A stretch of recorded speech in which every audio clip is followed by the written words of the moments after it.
So this is how we make it a point, we make it a habit, we make it our goal that on a weekend, especially if Patrick is not working, we have to be here and just spend time in nature. Like I always say, go back to nature, ground yourself back to nature,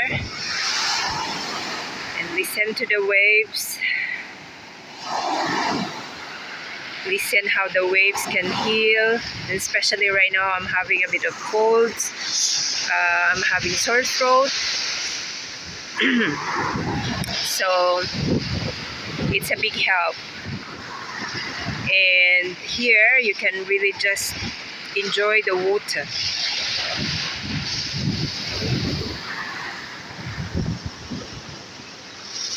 Then you can park your car on the side. You can have your own time there. And somewhere on that side, where further up on that side there is the guest house, the Lagati guest house. Sage is just enjoying the water right now.